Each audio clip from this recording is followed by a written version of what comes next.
हरे कृष्णा। माघ मास की पूर्णिमा का विशेष महत्व होता है। ये दिन केवल चंद्रमा की पुण्यता का प्रतीक नहीं बल्कि आत्मा की शुद्धि और परम तत्व की प्राप्ति का अवसर होता है। शास्त्रों में वर्णित है कि इस दिन गंगा यमुना सरस्वती के संगम में स्नान करने से जन्म जन्मांतर के पाप से मुक्ति मिलती है और इस तिथि का संबंध केवल बाहरी स्नान से ही नहीं बल्कि अंतःकरण शुद्धि से भी जुड़ा हुआ है। पौराणिक कथाओं में माघ पूर्णिमा की महिमा अनेक प्रकार से वर्णित है। देवगण इस पावन तिथि में तीर्थ में वास करते हैं और साधक के प्रतीक के शुभ कार्य को सहस्त्र गुना फल प्रदान करते हैं। व्रत दान पूजा और संकल्प के द्वारा जीवन को पवित्र बनाने का यह परम अवसर होता है। खास तौर पर भगवान विष्णु और भगवान शिव की उपासना इस दिन अत्यंत फलदायी मानी जाती है। तो आइए प्रिय श्रोताओं, आज इस पावन अवसर पर अद्भुत कथाओं का श्रवण करते हैं जो केवल न हमारी आत्मा को पवित्र करेंगी बल्कि हमें धर्म के पथ पर अवसर करने की प्रेरणा देंगी। कलयुग में जहाँ पाप और अधर्म का प्रभाव बढ़ता जा रहा है, वहीं माघ पूर्णिमा कथा का श्रवण अमृत समान है। शास्त्रों में कहा गया है, जो व्यक्ति श्रद्धा भाव से पुण्य काल में धर्म कथाओं का श्रवण करता है, उसके जन्म जन्मांतर के पाप नष्ट होते हैं और भगवान के कृपा से सभी मनोकामनाएं पूर्ण होती है। इस दिन जो व्यक्ति पवित्र नदियों में स्नान करते हैं न कर पाए, लेकिन अगर वह व्यक्ति सच्चे मन से भगवान की कथा सुने तो वह बिना स्नान किए भी वही पुण्य प्राप्त कर सकता है, क्योंकि कथा श्रवण से आत्मा शुद्ध होती है और जहाँ धर्म चर्चा होती है वहाँ स्वयं नारायण भगवान का वास होता है। और आप भी अपने जीवन में नारायण भगवान का आशीर्वाद पाने के लिए, प्राचीन समय की बात है, काशी नगरी में दयानिधि नामक एक निर्धन ब्राह्मण रहता था। वह अत्यंत धार्मिक प्रवृत्ति का और सदैव भगवत में लीन रहता था, परंतु निर्धनता के कारण वह भोजन भी बड़ी कठिनाई से जुटा पाता था। फिर भी वह ईश्वर की महिमा पर अटूट विश्वास रखता था और माघ मास में गंगा का स्नान और दान पुण्य का विशेष रूप से पालन करता था। एक दिन दयानिधि बहुत ही चिंतित था। उसने सोचा, इस बार माघ पूर्णिमा आ रही है, किंतु मेरे पास तो दान करने के लिए कुछ भी नहीं है। आखिर मैं क्या करूं? उसी रात उसे एक दिव्य सपने में एक पेजों में ऋषि स्वप्न में प्रकट हुए वत्स और बोले, वत्स, जो भी सच्चे मन से पुण्य कामना करता है उसे ईश्वर अवश्य सहायता प्रदान करता है। इस पूर्णिमा पर तुम जो भी श्रद्धा पूर्वक दान करोगे वह सहस्त्र गुना होकर लौटेगा। सुबह होते ही दया निधि ने अपने घर में देखा तो उसे आंगन में कुछ मुट्ठी भर अनाज और पुराने वस्त्र मिले। उसने सोचा, यही मेरी श्रद्धा की परीक्षा है। वह गंगा तट पर आया, स्नान किया और वहाँ एक भूखे साधु को अपना अन्न और धुले हुए वस्त्र दान कर दिए। जैसे ही उसने यह दान किया, उस साधु का स्वरूप अचानक बदल गया। वह स्वयं भगवान विष्णु थे। उन्होंने प्रसन्न होकर कहा, हे ब्राह्मण, तुमने अपनी श्रद्धा और निष्काम भाव से जो भी कुछ दान दिया है वह मुझे प्रिय लगा। अब मैं तुम्हें वरदान देता हूँ कि तुम्हारे घर में कभी भी अन्य धन की कमी नहीं होगी। तुम्हारे कुल में आने वाली पीढ़ियाँ धर्म का पालन करेंगे। जैसे ही भगवान अंतर्ध्यान हुए, उधर दयानिधि ब्राह्मण के घर में अपार संपत्ति का भंडार प्रकट हो गया। वह केवल धन्य के ही नहीं बल्कि धर्म और सेवा के अग्रणी बन गया।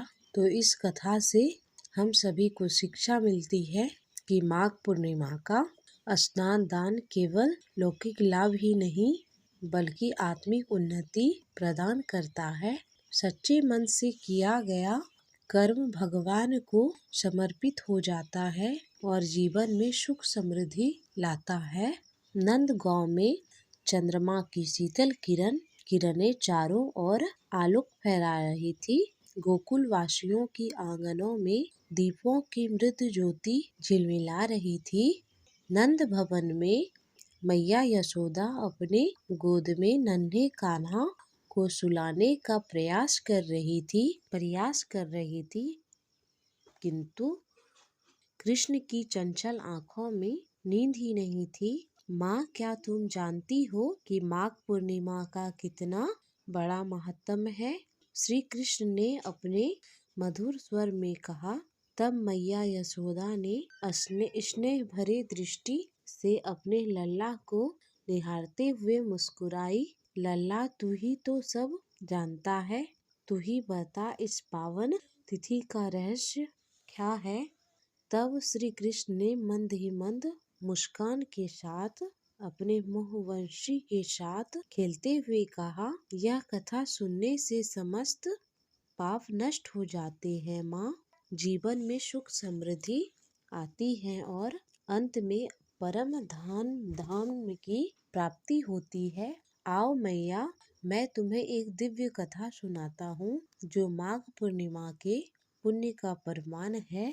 तब यशोदा मैया ने प्रेम पूर्वक अपने कान्हा को गोद में बिठाकर और फिर श्री कृष्ण ने अपने मधुर वाणी से उस दिव्य कथा का आरंभ किया। सौभाग्य की प्राप्ति के लिए स्त्रियों को 32 पूर्णिमासियों का व्रत करना चाहिए। इस व्रत के करने से स्त्री को सौभाग्य संपत्ति मिलती है।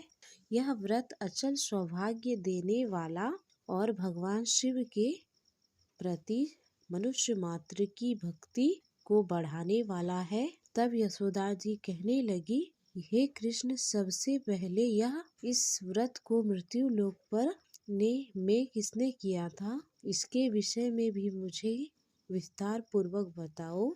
तब श्री कृष्ण कहने लगे, माते, इस भूमंडल में एक अत्यंत प्रसिद्ध राजा इंद्रहास से पालित अनेक प्रकार के रत्नों से परिपूर्ण कातिका नाम की एक नगरी थी। वहाँ धनेश्वर नाम का एक ब्राह्मण था और उसकी पत्नी अति सुशीला रूपवती थी। दोनों ही उस नगरी में बड़े प्रेम से रहते थे। घर में धन्य धान्य की कोई कमी नहीं थी, लेकिन उन्हें एक बड़ा दुख था कि उनकी कोई संतान नहीं थी। इस दुख से वह अत्यंत दुखी रहा करते थे। एक समय एक बड़ा तपस्वी योगी उस नगरी में आया। उस योगी उस ब्राह्मण के घर को छोड़कर अन्य सभी घरों से भिक्षा लाकर भोजन किया करता था। एक दिन वह योगी रूपवती से भिक्षा न लेकर दूसरे घर से भिक्षा लेकर गंगा किनारे जाकर भिक्षा में मिले अन्न को प्रेम पूर्वक खा रहा था कि धनेश्वर ने योगी के ये सब कार्य किसी प्रकार से देख लिया। अपने भिक्षा के अनादर से दुखी होकर धनेश्वर योगी से बोला, महात्मन, आप सभी के घरों से भिक्षा लेते हैं परंतु मेरे घर से भिक्षा कभी नहीं लेते, इसका क्या कारण है? तब योगी ने कहा कि निसंतान के घर की भीख पतितों के अन्न के समान होता है और जो पतितों का अन्न खाता है वो भी पतित हो जाता है। क्योंकि तुम निसंतान हो इसीलिए पतित हो जाने की के भय से मैं तुम्हारे घर की भिक्षा नहीं लेता। धनेश्वर यह बात सुनकर अपने मन में बहुत दुखी हुआ और हाथ जोड़कर योगी में के पैरों में गिर पड़ा और विनीत स्वरूप शब्द में कहने लगा, हे महात्मन, अगर ऐसा है तो आप ही मुझे पुत्र प्राप्ति का कोई उपाय बताइए। ये आप तो सब कुछ जानने वाले हैं, मुझ पर अवश्य ही कृपा कीजिए। धन की मेरे घर में कोई कमी नहीं, किंतु कोई पुत्र न होने के कारण मैं अत्यंत दुखी हूँ। आप मेरे इस दुख को दूर कीजिए। यह सुनकर योगी कहने लगे, हे ब्राह्मण, तुम देवी चंडी की आराधना करो। फिर घर आकर उसने अपनी पत्नी से सारा वृतांत कहा और खुद तपस्या करने के लिए वन में चले गया। वन में जाकर उसने देवी चंडी की उपासना करी और उपवास किया।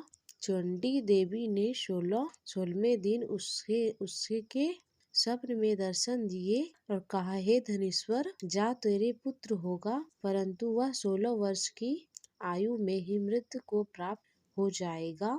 अगर तुम दोनों पति पत्नी 32 पूर्णिमासियों का व्रत विधि पूर्वक करोगे तो वह दीर्घायु होगा। जितनी तुम्हारी सामर्थ्य हो, आटे के उतने दिए बनाकर शिवजी का पूजन करना, परंतु पूर्णिमासी को 32 की संख्या पूरी हो जानी चाहिए।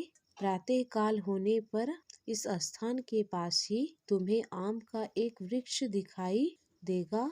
उस पर चढ़कर तुम एक फल तोड़कर अपने घर जाना और अपनी पत्नी को खिला देना। ऋतु स्नान के बाद वह स्वच्छ होकर श्री शंकर जी का ध्यान करके उस फल खा लेगी। तब शंकर भगवान की कृपा से उसको गर्भ ठहर जाएगा। जब वह ब्राह्मण प्रातः काल उठा तो उसने उस स्थान के पास आम का पेड़ देखा, जिस पर अत्यंत सुंदर आम का एक फल लगा हुआ था। ब्राह्मण ने उस आम को वृक्ष पर चढ़कर तोड़ने का प्रयास किया, परंतु वृक्ष पर कई बार प्रयास करने पर भी वह नहीं चढ़ पाया। अब तो ब्राह्मण को बड़ी चिंता हुई। तब विघ्न विनाशक श्री गणेश जी की वंदना करने लगा कि हे दयानिधि, अपने भक्तों के विघ्नों को नाश करके उसके मंगल कार्य को करने वाले, दुष्टों का नाश करने वाले, रिद्धि सिद्धि के देने वाले उस मुझ पर कृपा करे। प्रभु, मुझे इतना बल दे कि मैं अपने मनोरथ को पूर्ण कर पाऊं।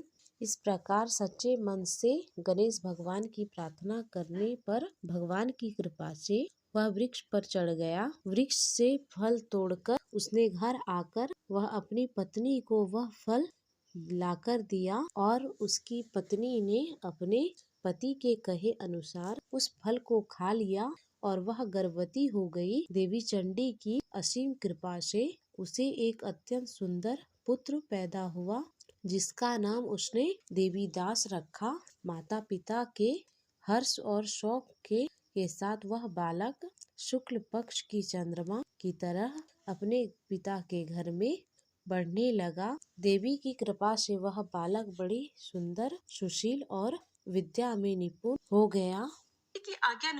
देवी की आज्ञा अनुसार उसकी माता ने 32 पूर्णिमासियों का व्रत रखना आरंभ कर दिया, जिससे उसका पुत्र बड़ी आयु का हो जाए। 16वां वर्ष लगते ही देवीदास के माता पिता ने को बड़ी चिंता हुई, कहीं उनके पुत्र की इस वर्ष मृत्यु न हो जाए। इसलिए उन्होंने अपने मन में विचार किया कि अगर यह दुर्घटना उनके सामने हो जाएगा तो वह कैसे सहन कर पाएंगे। इसलिए उन्होंने देवीदास के मामा को बुलाया और कहा, हमारी यह इच्छा है कि देवीदास 1 वर्ष तक काशी में जाकर विद्या ग्रहण करे और उसको तुम अकेला कभी भी नहीं छोड़ना। इसलिए तुम साथ में जाओ और 1 वर्ष के बाद इसको वापस लौटा लाना। सारा प्रबंध करके उसके माता पिता ने काशी जाने के लिए देवीदास को घोड़े में बिठाया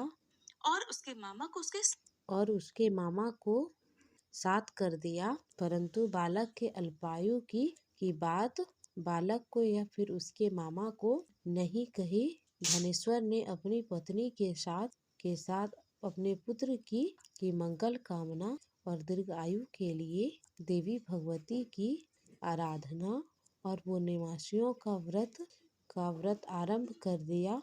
इस प्रकार बराबर 32 पूर्णिमासी का व्रत पूरा किया। कुछ समय के बाद एक दिन वह मामा भांजे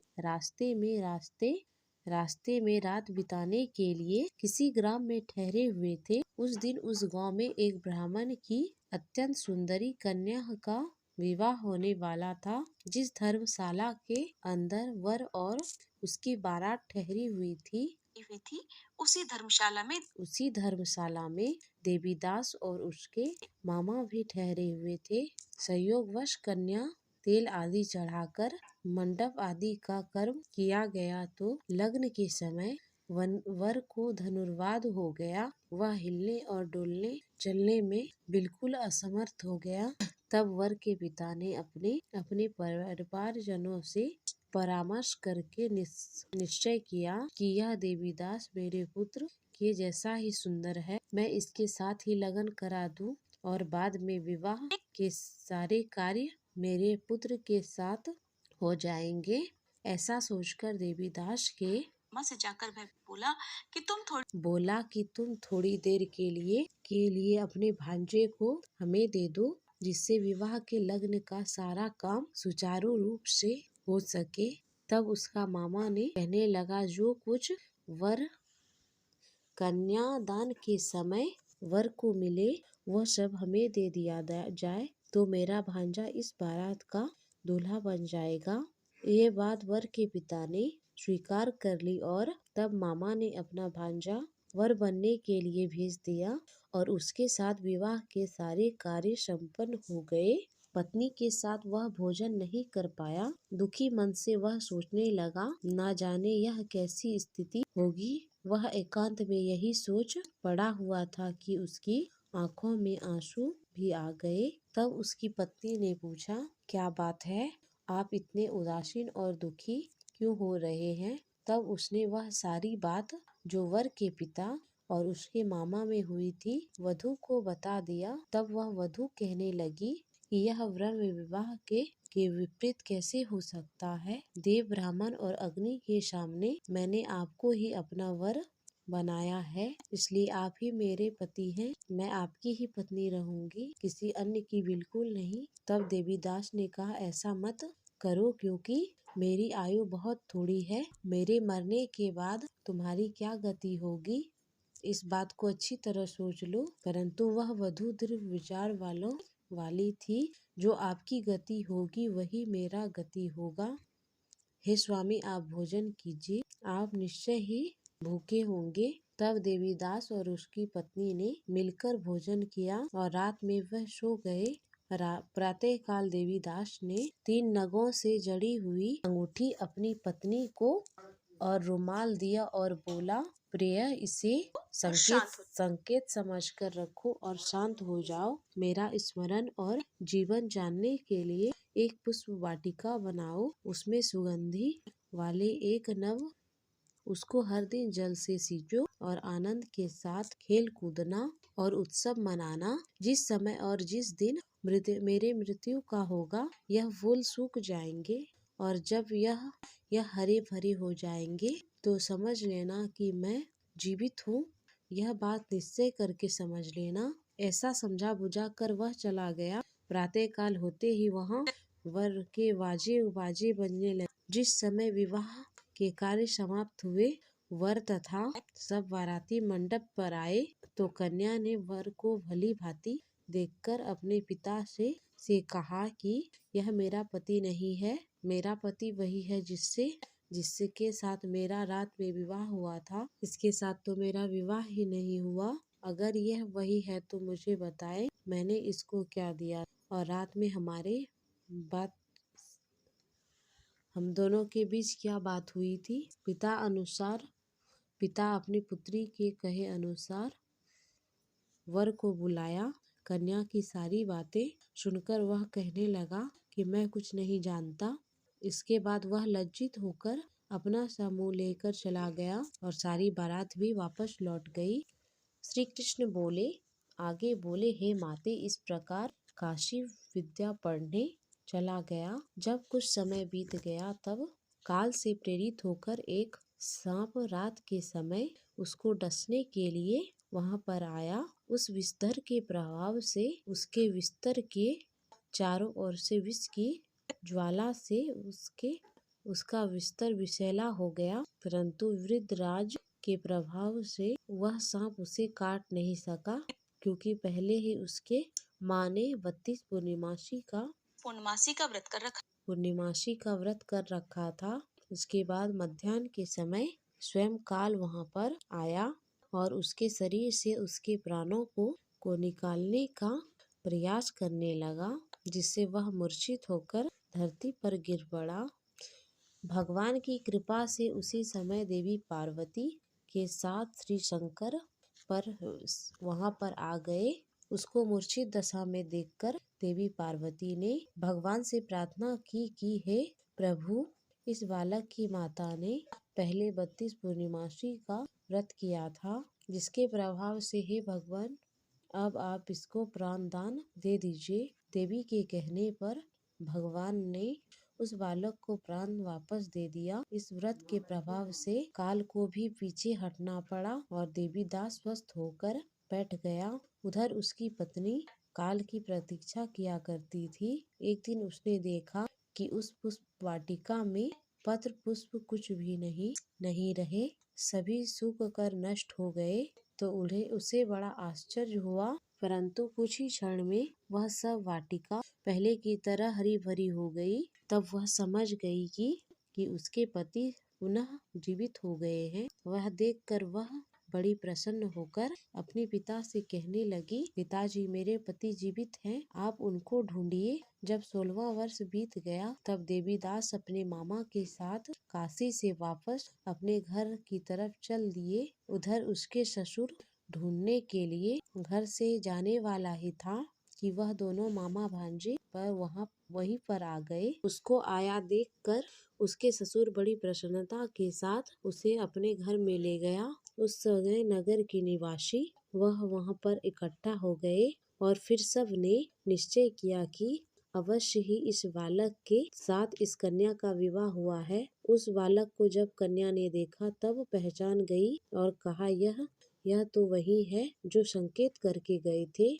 तब सब कहने लगे, भला हुआ जो यह आ गए। कुछ दिन के बाद देवीदास अपने पत्नी और अपने मामा के साथ और अपने ससुर के घर से बहुत सारा उपहार लेकर अपने घर की ओर चल पड़ा। जब वह अपने नगर के निकट तो कई लोगों ने उसे देखकर उसके माता पिता को पहले ही जाकर सूचना दे दी कि तुम्हारा पुत्र देवीदास अपनी पत्नी के साथ और मामा के साथ आ रहा है। ऐसा सुनकर उसे तो पहले विश्वास नहीं हुआ, किंतु जब और लोगों ने उन्हें यह बात बताई तब उन्हें बड़ा आश्चर्य हुआ। इतने में ही देवीदास अपनी पत्नी को लेकर अपना घर पहुंच गया और देवीदास ने अपने माता पिता के चरणों में सिर रखकर प्रणाम किया और पत्नी ने भी सास ससुर के चरणों को प्रणाम किया।